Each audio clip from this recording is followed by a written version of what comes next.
I am here with Nana Kofi, CEO of Legacy Life Institute. Can you tell us about Legacy Life Institute? All right, so Legacy Life Institute is a personal development company, and we are more into mindset transformation services, world creation, and also human capital development. So basically, what we do is that we shape minds, we transform people, and we also help them to build wealth.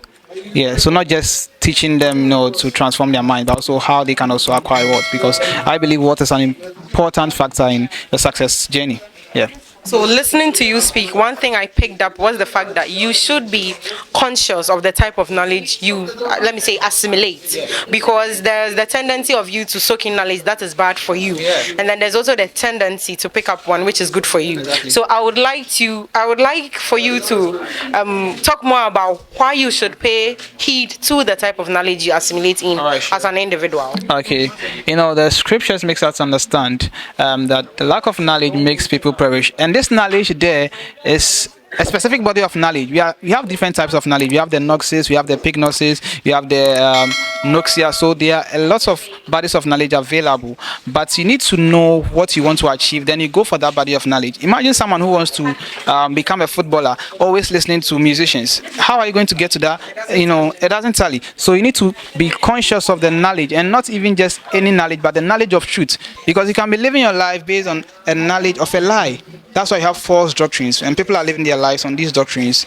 So we need to be particular about the kind of knowledge that we choose in our case to become successful. And one thing I also picked up was the fact that there's a God factor. Yeah. Whatever you did, you linked it to God and then to the Bible too. Yeah. So would you like to also talk about that part of your message? One thing that I believe is that if you want to become resourceful in life, you have to have a source. And for me and the people in my circle, our source is God. That is why I'm always conscious of that presence that surrounds my life, because I believe I'm a product of the Word of God, and I'm a product of God's intellect and wisdom. So whatever I do, I cannot ignore my source. If I want to be resourceful, if I want to be impactful, there's no way I can ignore the manufacturer.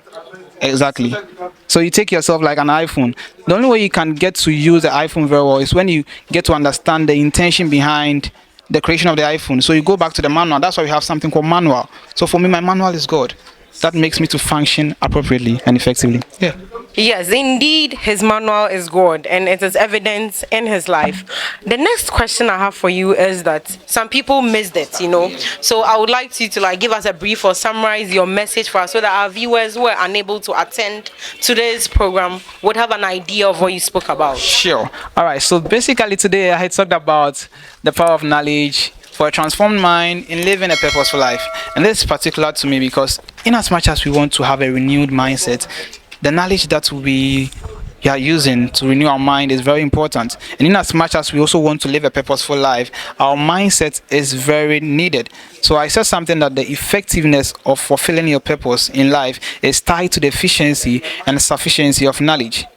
So it's not just about chasing knowledge, but accurate knowledge and sufficient knowledge.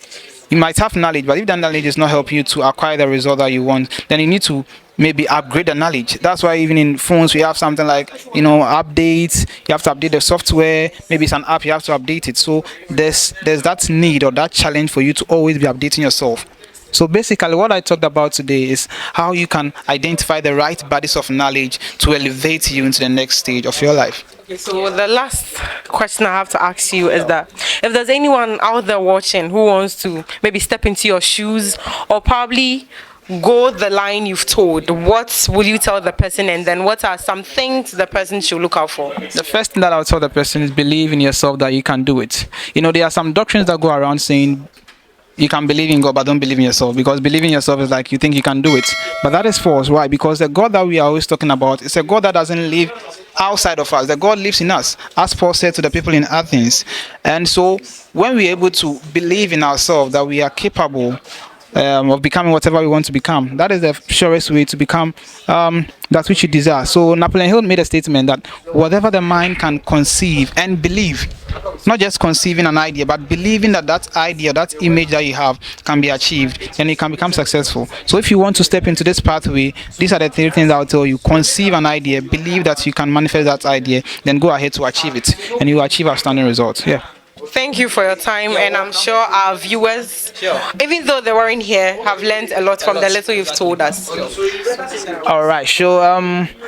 My name is Nana K.A Quansah, as Leon said, and I want you to all subscribe to Exclusive Hype GHTV on Instagram, on Twitter, on YouTube, and check out the amazing content that they are putting out. You know, the media field is one of the most important field that we have to pay attention to. The media controls about 90% of how our life is being molded. So we go out there and you see bloggers or journalists posting some information there, we feast our minds on it, and sometimes it becomes part and parcel of our life. So the media plays an influential part of our life. You know, it's part of the 7 mountains of the world. We have 7 mountains of the world, and the media is part of the topmost. So I believe that what Exclusive Hype doing, GH is doing, is very needed in our society. So we all should pay attention to them. Kudos to all that they are doing, and we thank them for being part of this year's Paradigm Shift Conference. It's been a much blessing. God bless you all, and thank you. All right. I think we are glad we